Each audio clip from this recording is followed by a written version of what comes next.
있냐면 이 남세균들이 사실상 이렇게 작은 단세포 생물이야. 근데 혼자 안 돌아다니고 약간 얘는 줄줄이 사타처럼 일렬로 붙어있는 걸 좋아해. 그래서 마치 다른 사람들이 발견했을 땐 되게 긴 다세포 생물을 발견한 것처럼 보이는데 사실 개체가 다 따로 노는 애들이야. 근데 으쌰 우리 붙어 다니자 하면서 얘네들은 약간 집단형 성질을 갖고 있어서 얘네들이 이제 바위 같은 데 위에 이렇게 같이 붙어 다니다가 쉬어. 그 위에 다른 집단이 와서 또 쉬어. 다른 집단이 또 와서 쉬어. 그러면 얘네가 아무리 단세포라도 이렇게 줄줄이 사탕으로 위에 쌓이기 시작하면 점점 단단한 형태가 되어 가겠죠. 많이 쌓이고 있으니까. 얘네가 굳어져서 발견되는 화석이 바로 거기 나와 있는 스트로마톨라이트라는 화석이에요. 그러니까 스트로마톨라이트는 지금도 여러 곳곳에서 발견할 수가 있대요. 바닷속만 들어가 보면 흔히 발견할 수 있다. 얘는 그럼 시상화석이겠죠. 그렇죠? 그래서 바닷속에서 스트로마톨라이트를 형성하고 에디아카라 동물군은 에디아카라는 지역에서 동물의 화석을 몇 가지 발견할 수 있는데 거기서 발견한 애들을 집단으로 묶었다 해서 동물군이라고 얘기하는 거예요. 에디아카라라는 동물이 있는 게 아니라 지역에서 발견된 동물들이다. 예를 들면 해파리, 해면 이런 다세포 생물들까지도 발견해 볼 수 있는 시기였다라는 얘기고요. 그래서 거기 보면 단세포 생물 밑줄, 원시해조류 밑줄 요 정도 단계였는데 저 원시해조류가 이제 점점 식물처럼 변해 갈 거고 단세포 생물은 다세포 생물을 지나 이제 저렇게 어류, 파충류, 포유류 순으로 진화해 갈 거를 고생대, 중생대, 신생대 가면서 찾아볼게요. 고생대 마찬가지로 대체로 온난이래요. 온난 밑줄, 말기의 빙하기 밑줄. 근데 이 말기의 빙하기는 별표를 조금 해주셔야 돼요.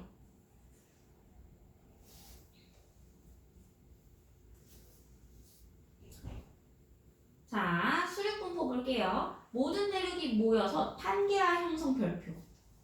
판게아 형성 별표. 자, 우리가 알기로 대륙 이동설은 태초의 땅은 하나의 땅덩어리였다고 알고 있었던 것 같은데 사실상 대륙이 형성될 때는 바다 사이 드문드문 대륙들이 있었어. 근데 지층의 융기, 판 구조론에 의해서 여러 융기와 이렇게 수렴 이런 지형을 거쳐서 대륙이 많이 변화한 이후에 얘네들이 이동해서 이제 다시 합쳐지는 판게아가 일어난 거거든요. 분리되어 있던 게 먼저예요. 판게아를 형성하고 다시 판게아가 분리돼서 지금 지형이 됐다라는 얘기예요. 그러니까 고생대 때 판게아가 형성되는 일이 있었다. 근데 판게아가 형성되면 문제가 있어 얘들아. 땅이 떨어져서 잘 살고 있었어. 근데 땅이 붙어. 그럼 무슨 일이 생겨? 옮겨가요. 아니 땅이 붙는데 그냥 우리 땅이 이렇게 와서 붙자 하면서 갑자기 붙기 직전에 속도를 줄여서 딱 안정적으로 붙는 일은 거의 힘들지 않겠어? 화산? 그쵸? 화산 폭발이라던가 지진 등 여러 가지 일이 발생되겠죠. 그럼 여기 땅에 잘 살고 있던 애들은 여기서도 붙고 저기서도 붙고 막 사방팔방이 땅들이 다 붙고 있는 상황에서 온갖 곳에서 화산 폭발이 일어날 거 아니야. 그러면 당연히 죽겠죠. 그래서 멸종이라는 시기가 있었다라는 얘기예요. 이때 빙하기도 한몫해요. 아까 온난한 기후에선 종이 번식하는 데 좋댔죠? 빙하기는 혹독하기 때문에 식물들이 살아남기가 힘들어요. 그럼 피라미드상 식물이 사라지면 소비자도 같이 사라질 수밖에 없죠. 그래서 빙하기도 멸종에 한몫을 하고 판게아의 형성도 한몫을 했다. 그래서 지질시대의 생물수전화 잠깐 205페이지 또 보시면 자, 대멸종이라고 해서 고생대에 무려 3번의 대멸종이 있는 걸 볼 수가 있어요. 종이, 생물 종의 수가 캄브리아 시대에 이렇게 늘어나다가 고생대에 더 늘어나는데 원래 이렇게 늘어날 줄 알았는데 중간에 삐끗 하다가 마지막에 삐끗하는 시기가 있어요. 이런 멸종 시기를 우린 다 대멸종이라고 하는데 그 중에서도 얘가 가장 큰 모든 시기 통틀어서 가장 큰 대멸종이라고 하거든. 이 가장 큰 대멸종이 바로 판게아 형성 때문에 그런 거야. 판게아 형성할 때 땅덩어리들이 모두 부딪히면서 대멸종이 있었다. 그래서 얘가 제일 중요하고 얘네 사이에 있는 대멸종도 물론 대멸종이니까 횟수로 쳐요.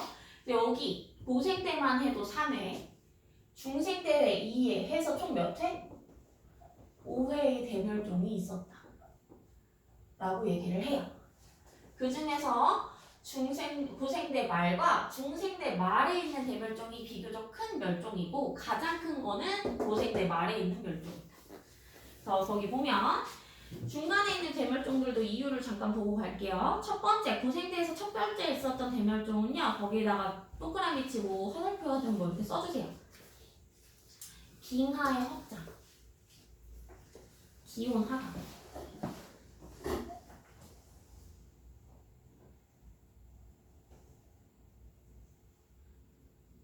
두 번째는 운석 충돌. 뭐 이런 거 써주시면 돼요.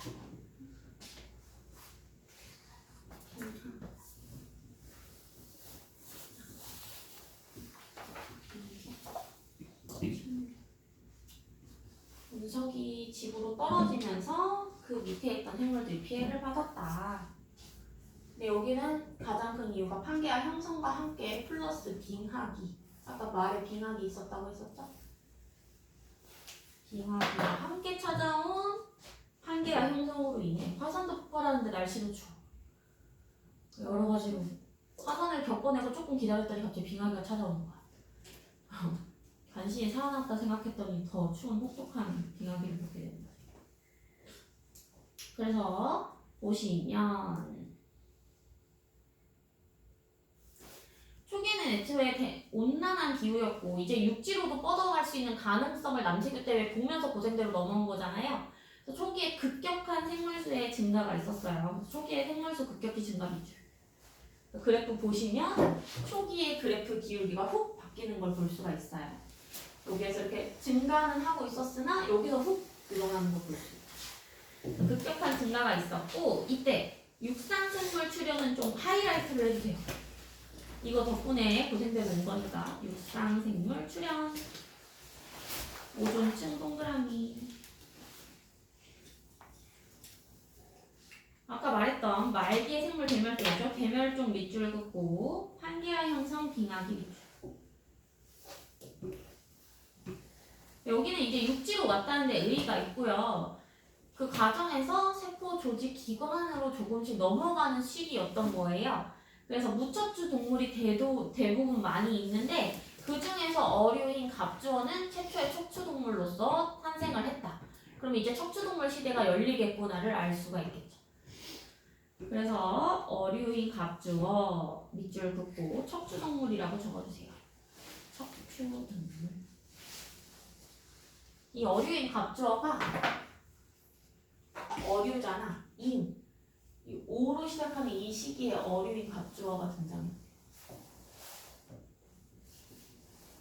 혹시 지구과학을 공부하실 분들은 알아는 거 좋겠죠?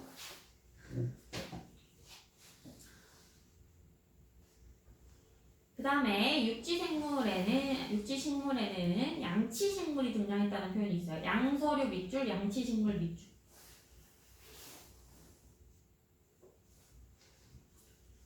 양서류는 육지와 바다를 모두 오갈 수 있는 애들을 양서류.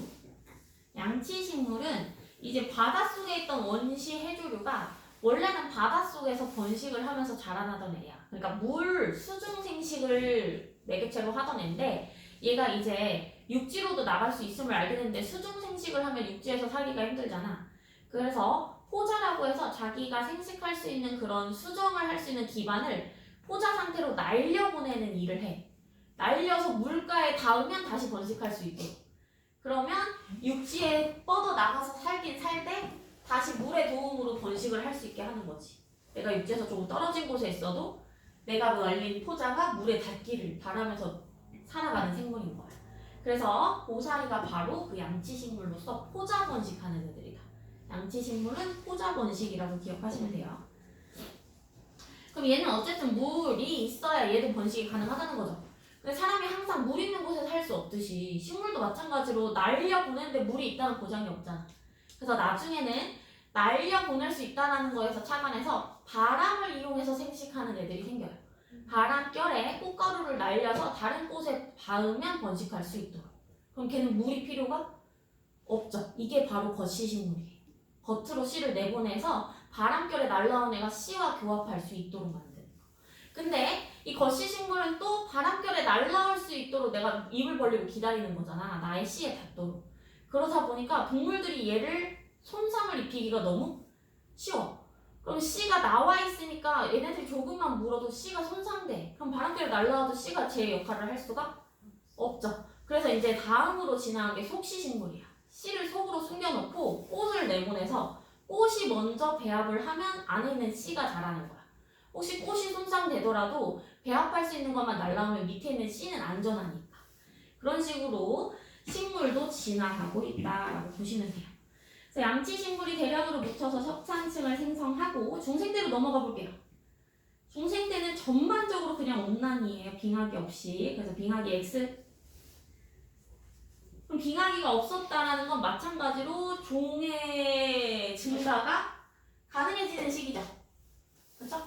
여기는 중간중간 멸종이 있었기 때문에 이렇게 완만하게 갈 거고요. 걔 늘어날 때쯤 다시 멸종하고 늘어날 때쯤 멸종하고 이래서 완만하게 가고 여기는 멸종이 거의 없이 가다가 한 번 있고 또 한 번 있고 이제 신생대로 넘어가는 이런 식으로 갈 거예요. 그래서 여기도 두 번의 멸종이 있는데 이 중에서 두 번째 멸종은 왜 일어났냐. 이것도 이제 큰 대멸종 중에 두 번째거든요. 얘는 바로 얘 먼저 할게요. 자, 우리가 판게아를 형성했는데 지금 살고 있는 대륙은 판게아가 분리된 상태죠. 그렇죠? 그래서 이때 있는 멸종은 판게아가 분리되는 시기예요. 그러니까 붙었던 대륙에서 겨우 또 안정을 찾고 다시 종족 번식을 통해서 종을 늘려놨는데 갑자기 땅이 또 떨어져.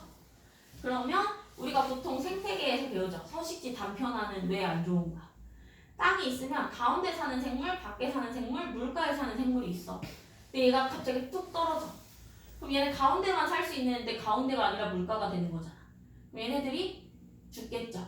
이런 식으로 종이 한순간 판게아가 분리되면서 많이들 사라졌다. 근데 분리되면 어쨌든 두 개의 서식지가 생기는 거예요. 그렇죠? 그럼 사실상 미래를 놓고 보면 서식지가 두 개가 됐으니까 생태계가 다양해진 거잖아. 종이 다 번식할 수 있는 계기가 되겠죠? 그러니까 분리될 당시에는 휘청했으나 다시 증가하는 걸 보여요. 분리된 서식지 덕분에. 그래서 잘 살다가 이때 왜 그러냐면 이때 대규모의 운석 충돌이 있었다라고 해요. 운석이 마치 비처럼 막 때리면서 여러분들 공룡 다큐 같은 거 보시면 공룡이 잘 살고 있다가 갑자기 하늘에서 막 유성이 떨어지면서 공룡이 다 죽잖아. 그게 이 시기야. 그래서 이때 공룡이 멸종해. 그리고 나서 우리의 신생대가 펼쳐지는 거야. 이해되시죠? 그래서 운석 충돌이 원인이었다라고 적어주시고요. 거기 아까 지질시대 생물수 변화의 대멸종마다 이유를 하나씩 적자면 얘는 판게아 분리.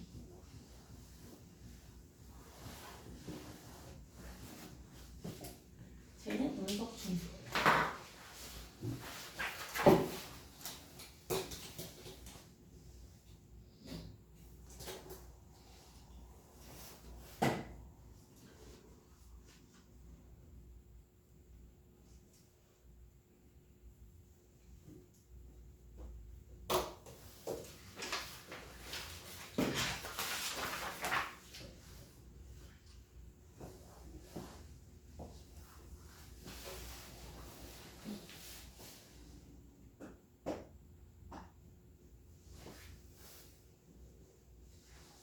그리고 이 판게아가 분리되면서 얘들아 이제 우리가 땅덩어리 분포를 보면 뭐 아메리카 대륙 무슨 반도 막 이렇게 놔두잖아. 그 사이에 바다가 여러 개 생기죠.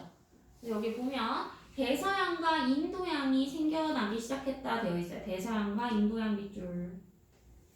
중생대의 대서양과 인도양이 이제 자리를 잡고요. 자리를 잡으면 이제 분리되는 시기이기 때문에 점점 더 분리돼서 멀어지는 것만 남았죠. 그러면 신생대 때는 대서양과 인도양이 확장되는 걸 볼 수 있어요.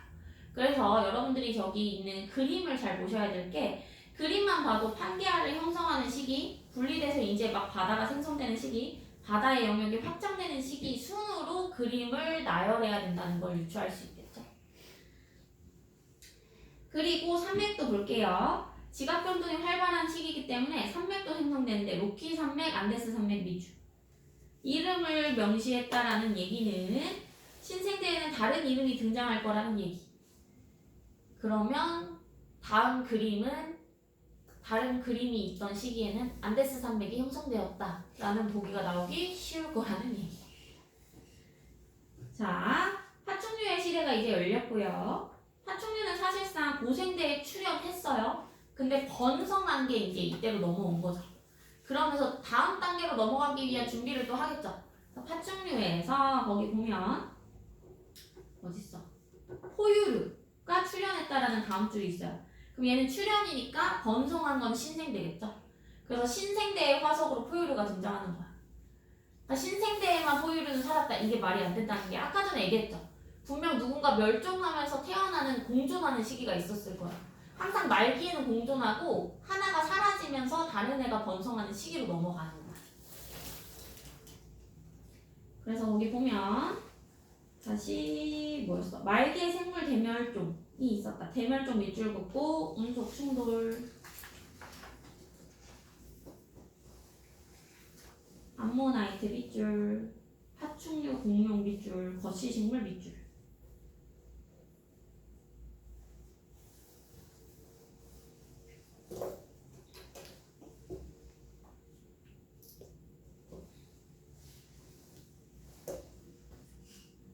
신생대로 넘어가 볼게요. 온난 밑줄, 빙하기와 간빙기, 반복 밑줄. 이때 빙하기와 간빙기가 각 4회, 3회 있었다라고 해요. 이게 반복이려면 얘들아, 빙하기가 있으면 빙하가 녹는 시기가 간빙기야. 빙하기가 있으면 녹는 시기가 간빙기야. 빙하기가 있으면 녹는 시기가 간빙기야. 그러니까 빙하기는 4회, 간빙기는 3회가 들어갈 수밖에 없다 라고 보시면 돼요. 그래서 빙하기 4회, 간빙기 3회가 있었다. 혹시 횟수를 물어보시면 이렇게 대답하시면 되고요. 수륙분포. 아까 말했다시피 대서양, 인도양 이제 확장되고 있고요. 알프스 산맥 밑줄, 히말라야 산맥 밑줄. 이제 이게 현재 수륙분포로 굳어졌다라고 보시면 되고, 드디어 포유류의 시대입니다. 포유류 밑줄, 화폐성 밑줄, 속시식물 밑줄, 최초의 인류 출현 밑줄, 인류까지 진화하였다.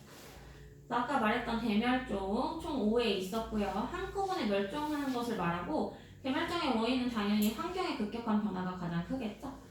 그래서 운석 충돌이라던가 화산 폭발이라던가 산소량의 급감 이런 것들이 원인이 될 수 있는데, 멸종을 했다고 해서 그럼 멸종했는데 다음의 시대에 생물이 어떻게 살아요? 이렇게 물어보는 친구들이 있어요. 멸종하는 시기에도 종이 몇 개가 멸종해도 살아남는 종들이 있어요. 그럼 걔네는 그 혹독한 환경에서 살아남았으니까 다시 적응하기 위해 개체를 많이 생산하려는 노력을 해요. 그럼 걔네가 개체를 또 많이 생산하면 피라미드가 다시 풍족해지면서 더 다른 쪽으로 진화하면서 살아갈 수 있는 가능성이 된다. 따라서 멸종 이후에는 계속 종이 증가하는 결과를 보인다라고 보시면 돼요. 그래서 거기 생물 다양성, 적응하지 못한 생물은 멸종하지만 새로운 환경에 적응한 생물은 다양한 종으로 진화하여 다양성이 증가하는 계기가 된다라는 의의가 있다. 개념 쏙쏙 풀어주세요.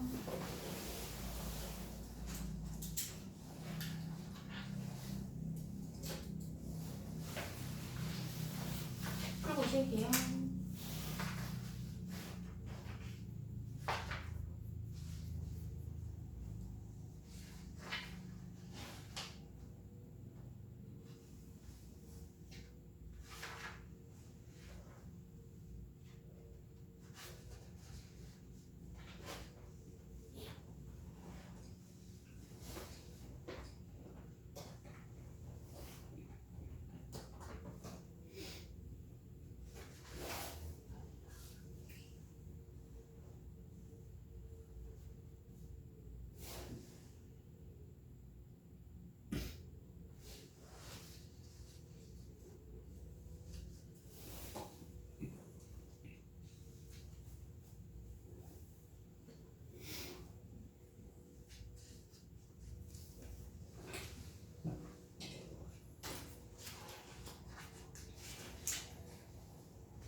지질시대에 이름을 쓰고 변화하는 순서대로 나열하라고 했어요. 이름도 쓰셔야 돼요.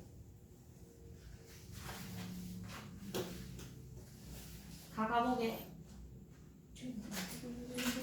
중생대. 나가보게. 다가? 그러면 다가가겠죠. 고생대는 디귿. 디귿. 신생대는 기읒. 기역. 중생대는 니은. 니은. 성칸그리아는 리을. 그래서 생물의 진화 순서대로 고르면 잘 찾아갈 수 있다. 7번. 고생대. 고생대. 증가. 쉬었다 할게요.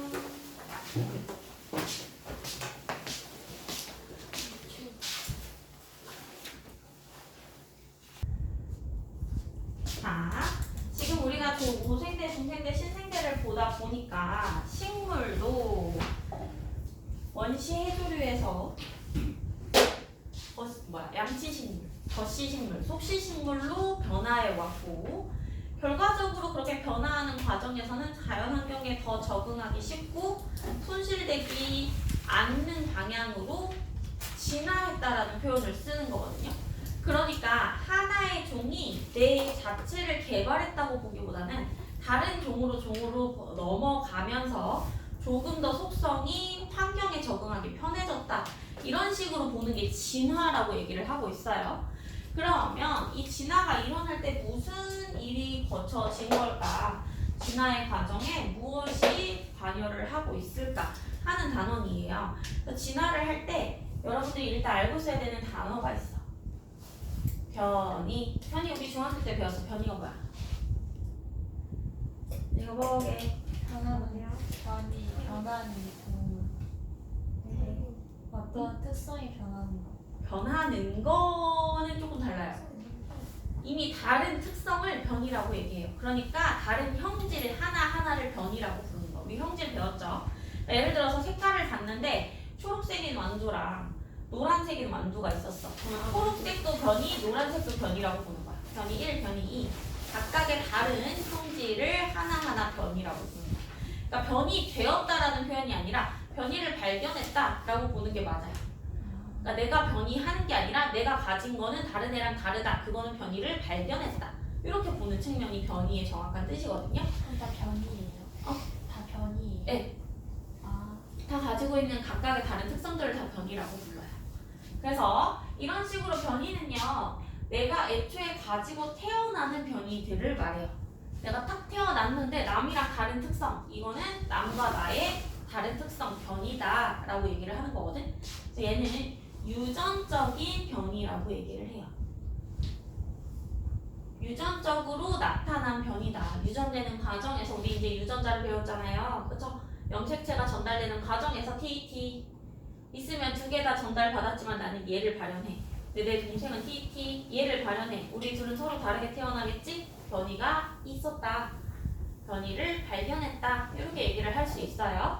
자, 그래서 이렇게 유전적인 변이를 가지고 있다는 건 다음에 태어나는 애들 세대가 거듭될수록 나와 다른 형태로 태어날 가능성들이 있다라는 얘기예요. 이것이 바로 종이 진화할 수 있는 가장 큰 원동력이 된다라고 보는 거야. 종이 진화한다는 게 뭐였어 아까? 다음 세대로 갈수록 세대에 적응하기 편한 개체가 되어간다. 이런 것들. 세대가 지나갈수록 다른 형태로 변화해 간다. 이게 진화라고 부른댔잖아요. 이 진화의 정확한 의미는요. 여기다 찍었네. 중요한 건 여러 세대를 거쳐서 변화해 가는 과정을 진화라고 얘기해요. 그러니까 한 세대 내에서 내가 아직 내 세대야. 내 자체가 태어났을 당시에 난 근육이 너무 없었어. 그래서 사람들이 나를 너무 약하게 봐, 얕잡아 봐. 그래서 내가 근육을 개발해, 막 우락부락해졌어. 이제 나는 초사이언이야.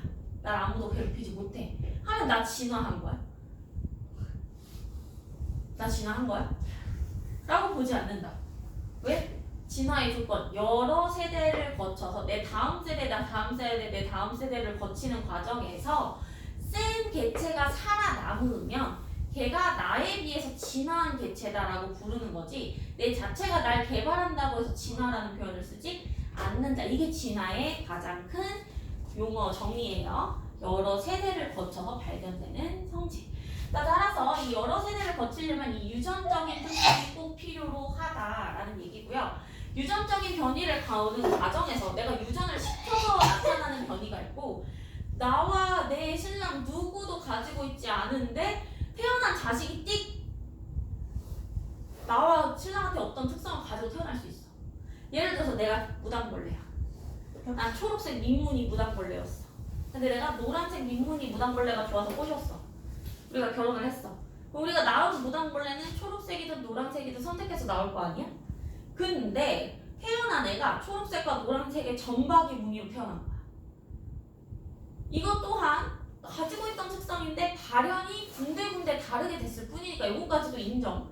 근데 아예 어나더 검은색이 태어났어. 뭐야? 내가 어떤 특성인데 태어난 거잖아? 이런 거는 변이 중에서도 없었는데 돌연 나타난 변이다 해서 돌연변이라고 부르는 거야. 돌연 없었던 특성이 나타났다. 그러니까 이것 또한 유전에서 발생할 수 있는 변이다 라고 봐요. 유전적으로 내가 준 건 아니지만 DNA에 저장됐던 정보가 전사되는 과정에서 염기 서열이 뒤바뀌었다. 그 결과 내가 없었던 서열이지만 내 자식은 가질 수도 있다. 이게 유전학적인 내용이 있기 때문에 가능하다라고 설명을 하는 거거든요. 그래서 이런 식으로 돌연변이든 유전적인 변이든 변이가 발생한 개체들, 변이를 발견할 수 있는 개체들이 쭉 태어나요. 여러 개체들이 태어나는데 중요한 건 이 개체들이 모두 살아남는 게 아니에요. 같은 종족이더라도 목이 긴 개체, 목이 짧은 개체, 다리가 큰 개체, 다리가 작은 개체 다 다른 변이를 가지고 태어나는데 이 중에서 자연에 더 적응하기 쉬운 개체가 살아남기 더 알맞다라고 보는 관점이 이 진화론을 뒷받침하는 자연 선택설이에요. 자연이 개체를 선택하게 되어 있다는 거야. 그러니까 태어났을 때 우월한 유전자는 있다 없다? 없다. 다만 그 상황에서 조금 더 이 상황에 적응하기 편한 개체는 있다 라고 보는 게 자연 선택설. 그래서 자연 선택설을 볼 건데 이 자연 선택설을 보려면 기본적인 조건이 있어요. 일단 개체가 종족 변식을 할 때 과잉 생산이라는 걸 해야 돼요. 과잉 생산이 뭐야? 엄청 많이. 종족 변식을 하는데 사실상 한두 명만 낳아도 될 텐데 그렇지 않은 거야. 10명, 20명 낳는 거지. 나만 낳아? 내 옆집도 낳아, 옆집도 낳아. 그러면 우리는 5집이 나왔는데 자손은 한 100명, 200명 되는 거야. 그럼 어떻게 돼? 우리 종이 살아갈 때 5명이서 살아가는 거는 끄떡없는 지역이어서 결혼을 해서 살아가고 있었어. 근데 자손을 낳고 나니까 5명이서 사는 곳이 갑자기 100명이 살아야 되는 곳으로 바뀐 거잖아. 그러면 주변에 있는 먹을 거의 양은 한정적인데 살아가고 있는 개체 수가 급등한 거죠. 얘네들이 어쩔 수 없이 살아가기 위해 생존 경쟁을 해요. 경쟁을 하면 어떻게 돼야 돼? 같은 종족끼리지만 돕지 않고 살아남기 위해 싸우게 되겠죠. 그렇죠? 그럼 과잉 생산한 개체 중에서 지금 환경에서 먹이를 더 빨리 잡을 수 있는 자들이 살아남을 거 아니야. 그러면 이때 땅의 모양이 예를 들어서 여기는 바닥에 두꺼운 씨앗이 떨어져 있는 곳이라서 씨를 부셔야지만 먹이를 먹을 수 있어. 근데 여기는 높은 나무 위에 여린 나무 열매가 맺혀 있는 곳이야. 그러면 여기에서는 이 부리를 뚫을 수 있는 씨앗을 뚫을 수 있는 단단한 잎을 가진 개체만 살아남을 거고, 여기서는 여린 열매지만 나무 위에 있으니까 얘가 떨어지기 전에 이걸 먼저 먹으면 밑에 있는 애들은 어차피 못 먹을 거 아니야. 키가 큰 개체들이 살아남겠죠. 같은 종족이지만 자연 상황에 따라서 선택된 개체의 형태가 달라진다는 거야. 그러면 생존 경쟁을 통해 자연에서 선택된 개체만 살아남아. 그러면 그게 이후의 세대를 거듭하다 보면 얘네는 점점 부리가 더 단단한 애들만 살아남고 얘네는 더 목이 긴 애들만 계속 싸워서 살아남아. 그럼 나중에 얘네들이 다시 만났을 때 서로가 같은 종족인 걸 알아볼까? 너무 다른 형태겠죠? 이렇게 종이 다양하게 진화하게 된다라는 얘기를 하는 거야. 이게 자연 선택설이야. 근데 이 자연선택설을 하려면 어쨌든 태어났던 형태가 다양하게 태어났음이 인정이 돼야 돼. 그래야 선택하는 개체가 있을 수 있잖아. 근데 이 당시 상황에서는 유전이라는 개념이 아직 없었어. 유전자, 염색체를 모르는 시절이야. 그러면 개체를 낳으면 다른 개체가 태어난다라는 사실을 받아들이지 못할 거야. 그러니까 사실상 종교적으로 개체를 낳는다라고 생각하던 시대거든. 과거 역사를 보시면 종교가 항상 개입돼 있어요. 나라를 세울 때도 나를 믿어라 뭐 이런 식으로 나라를 세우잖아요. 하늘에서 말하시 우리도 하늘에서 나와준 자손 아래서 태어난 자손 막 이런 식으로 종교 신화가 섞여질 수밖에 없거든. 사람들은 과거에는 과학적인 내용이 아직 뒷받침되지 않으니까 설명하기 어려운 건 다 신이 주셨다라고 생각을 하던 시기야. 그러면 신이 개체를 만들었는데 다 동등하게 만들었지 설마 이걸 다르게 만들었겠어? 라고 생각하는 시기니까 얘가 아무리 주장을 해도 받아들여주지 않을 시기야. 그래서 다르게 생각한 게 뭐냐면 그러면 이건 어때? 어쨌든 우리가 살아가다 보니까 살아갈 때 얘네가 서로 다르게 태어나는 건 안 된다면 태어난 개체가 똑같이 태어났지만 자신의 능력을 개발하기에 따라서 달라졌다고 보는 건 어때? 라고 얘기를 한 거야. 동등하게 태어났지만 노력은 다를 수 있잖아 라고 설명을 한 거지. 그래서 내가 아까 전에 말했다시피 태어났을 때 내가 굉장히 자꾸 왜소했어. 친구들이 자꾸 놀려. 내가 이를 악물고 운동을 해. 발을 막 이만하게 만들고 막 여기 근육을 만들고 해가지고 내가 막 근육질의 사람이 됐어. 그럼 내가 자손을 낳으면 근육맨을 낳을 수 있어? 그건 아니죠. 내가 개발한 능력이죠. 마찬가지로 이건 유전이 되지 않으니까 종이 진화하는데 도움이 되지 않아요. 그래서 이 융불융설이라는 건 자기가 사용하는 부위만 개발이 돼서 진화한 형태로 유전될 거라고 주장했던 건데 들을 땐 맞을 것 같았어. 그리고 동등하게 태어났으니까 각자가 개발했겠지. 맞을 것 같았는데 태어난 개체한테 그 능력을 줄 수 없다는 한계에 부딪힌 거야. 그래서 이게 결국 받아들여지지 않고 이쪽으로 많이 기울어져서 지금 얘를 배우게 됐다. 그 과정에서 얘를 배우다 보니까 그럼 개체가 왜 달랐을까를 증명해야 되잖아. 그 과정에서 유전학적인 개념이 같이 도입됐다라고 보시면 돼요. 그래서 두 가지 주장을 다 기억을 하시되 우리는 요거를 좀 더 강하게 배우고 있다. 용불용설은 뭐야? 방금 얘기했다시피 내가 예를 들어서 선생님은 발가락을 좀 잘 써. 어릴 때부터 발가락을 손가락처럼 쓰면 좋겠다라는 생각을 하면서 컸어. 그냥 어릴 때부터. 그래서 집에서 뭔가 일을 하면 다 발가락으로 해. 엄마가 들었다고 싫어했는데 막 TV를 틀거나 클 때도 무조건 발가락으로 하고 막 심지어 지금 여기 자판 검색해서 뭐 켜야 되잖아. 그런 것도 그냥 앉아서 발가락으로 막 친단 말이야. 그래서 우리 신랑이 엄청 싫어해. 근데 무튼 그렇게 하면 발가락이 자유자재로 쓸 수 있으면 내 자손이 발가락을 잘 쓰는 자손이 태어날 것 같은 거야. 내가 애기 때 생각하기로. 그래서 나는 손과 발을 다 자유자재로 쓰면 피아노도 손발을 다 가지고 칠 수 있고 막 이렇게 생각을 하는 거지. 그러면 진짜 획기적인 영재가 태어나지 않을까. 그래서 발가락을 어릴 때 막 초등학교 때부터 열심히 사용했는데 결론적으로 선생님 애기를 지금 낳았잖아? 걔는 발이 뭐야? 그냥 몸치야. 뭘 잘 못해. 그러니까 뭐야? 전달이 되지는 않아. 하지만 뭘 할 수 있어? 발을 쓰는 노하우는 전수해줄 수 있겠지. 잘 봐봐. 엄마가 알려줄게. 이제 이렇게 사용하면 너 발도 쓸 수 있는 거라. 알려줄 수는 있지만 유전을 해줄 수는 없다는 거야. 그게 용불용설이야. 이해되셨죠? 너무 용불용설 물어봤는데 선생님 발가락 쓰고 있지 말고. 알았어? 용불용설은 유전이 되지는 않지만 개발한 특성을 얘기한다. 그러니까 얘는 후천적인 변이라고 보시면 돼요. 유전적인 변이가 아니라 후천적으로 내가 개발한 변이.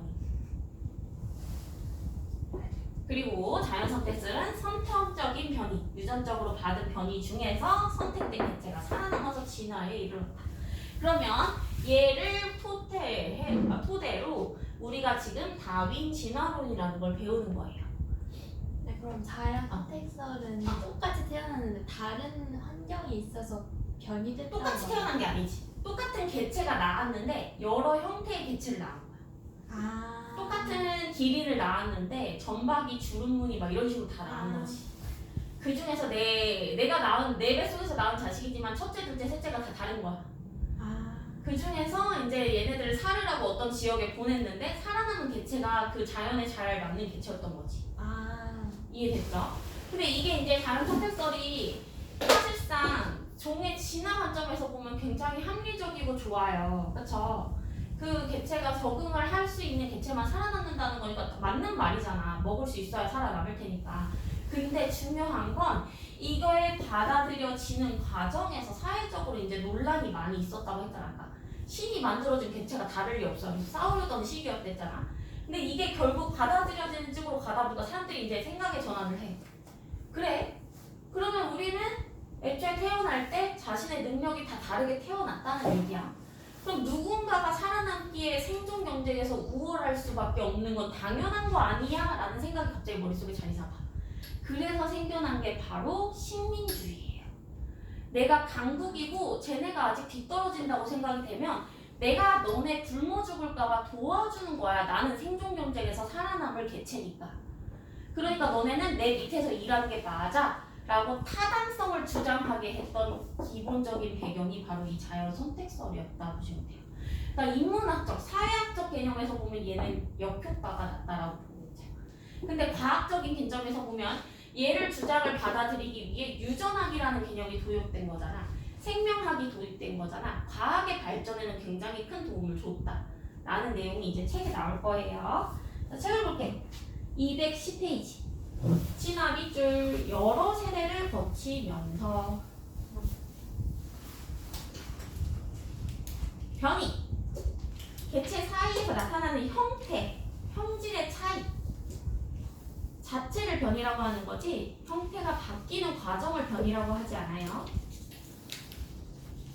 그래서 유전적 변이와 비유전적 변이가 있는데 이 유전적인 변이에 의해서 우리는 다른 형태의 개체를 만나볼 수 있는 거다. 비유전적인 변이는 용불용설에 관여하는 변이겠죠. 자, 유전적인 변이 밑줄 그어볼게요. 형질이 자손에게 유전, 진화의 원동력. 진화가 할 수 있던 원동력은 유전이 되는 변이가 있었기 때문에 가능하다. 근데 비유전적인 변이 보면 유전되지 않는다.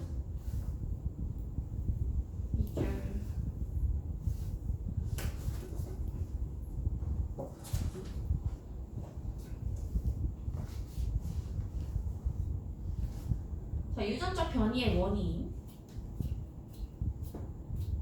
유전적 변이의 원인을 보면 돌연 변이와 그냥 다양한 조합이 나와 있죠. 돌연 변이는 그냥 내가 가지고 있던 DNA와 다른 애가 태어나는 거고요. 생식세포의 다양한 조합이 바로 DNA 조합으로 만들어지는 부모에게서 전달되는 변이가 바로 생식세포의 조합이다. 이 개념이 과거에는 없다가 살아난 거예요. 따라서 자연선택설의 한계점. 저 유전적인 개념이 없어서 한계에 부딪혔다라는 내용이 나올 거고요. 자연선택설 볼게요. 과잉 생산과 변이, 생존 경쟁, 자연선택, 진화 이 과정을 다 밑줄 그어주세요. 생존 경쟁을 통해 선택된다는 이론을 하려면 과잉 생산이 뒤따라야 되는 거거든요.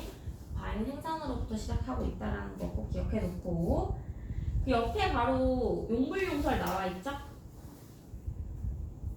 용불용설 많이 사용하는 기관이 발달하고 다음 세대에 전해질 거다. 하지만 한계점 밑줄 후천적으로 얻은 형질은 유전되지 않는다. 비유전적 변이 옆에 플러스 강림이 적혀있거든요. 4번 한계점 후천적으로 얻은 형질은 유전되지 않는다. 거기에 비유전적 변이라고 적어주세요. 그러나 생물이 변할 수 있다는 진화론의 핵심은 도출했다는 의의가 있어요. 어쨌든 다인의 자연선택설에 의한 거나 이 용불용설이나 생물의 변화에 관점을 뒀다라는 것은 공통점이에요. 변화한 생물이 있었다라는 건 둘 다 알고 있다는 사실이죠. 자연선택설을 이용해서 기린의 진화를 설명해 보면 기린 하나의 개체가 진화